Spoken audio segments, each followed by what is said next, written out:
Mauro Silstra yang mencetak salah satu dari 2 gol kita saat bermain 2-2 dengan Mali di laga uji coba yang berlangsung di Pekansari kemarin itu harus kembali. Seperti dalam video saya sebelumnya, Ivar Jenner juga sudah diizinkan untuk kembali karena klubnya membutuhkan mereka.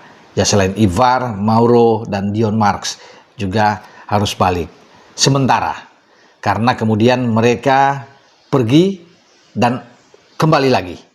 Pada akhir November, ketika timnas U22 kita menuju ke Bangkok untuk menghadapi SEA Games, ya pada tanggal 27 rencana itu akan berangkat. Nah mereka kalau tidak bergabung di tanggal 27, mereka akan bergabung di antara tanggal 28-29 mungkin ya. Semua mereka tidak ke Jakarta. Tapi Mauro, Ivar, dan Dion itu langsung bergabung ke Bangkok bersama dengan timnas asuhan Indra Syafri. Bahkan kemungkinan ada tambahan, bukan kemungkinan, kalau Adrian Wibowo itu sedang dinego. Ya teman-teman, sudah mendapatkan izin. Adrian juga mau untuk memperkuat timnas di SEA Games dan dia bisa bergabung.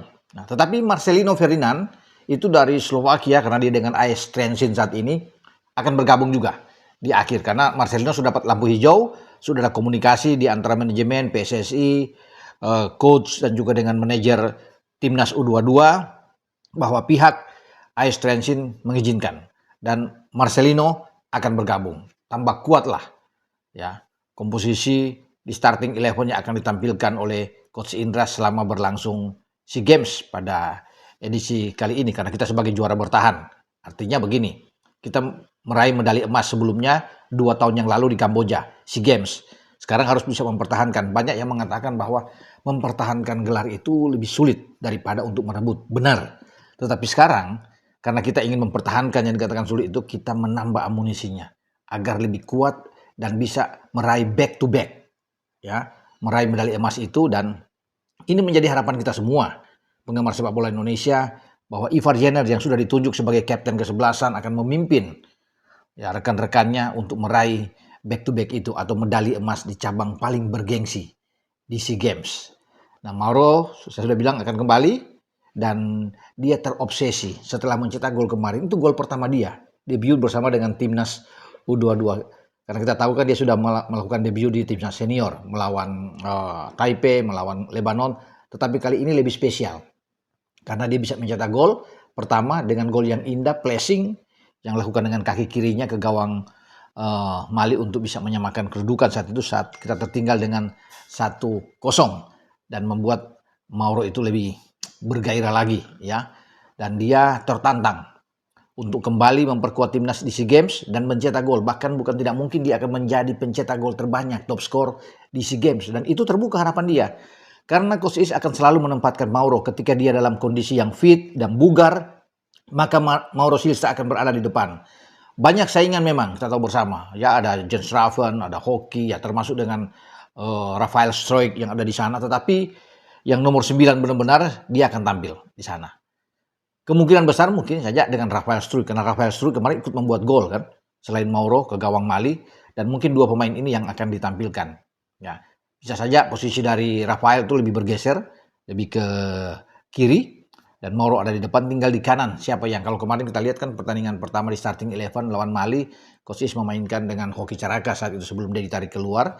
Karena kita juga punya pemain-pemain winger yang bisa diandalkan, tetapi belum tentu juga akan diberangkatkan. Ya karena Coach Is sekarang akan melihat siapa pemain-pemain yang akan pas. Sudah ada 18 nama pemain yang ada masuk dalam daftar, tinggal 5 karena sesuai dengan kuota yang ada, yang itu 23 pemain.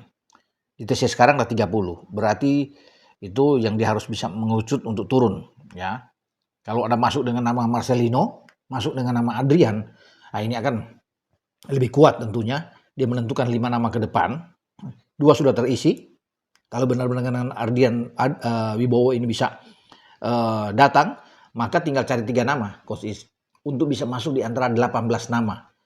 Nah, kalau bicara dengan nama Mauro, Ivar, dengan Dion, sudah pasti saya garansi 1000% akan masuk. Karena 3-3-nya kemarin di starting 11 lawan Mali pertandingan kedua main sebelum Dion ditarik keluar. Jadi saya rasa itu 3 akan masuk. Masih juga ada kemungkinan harapan tim Havens kalau dia dalam kondisi bugar, fit, ya dia bisa aja diizinkan untuk bisa bergabung.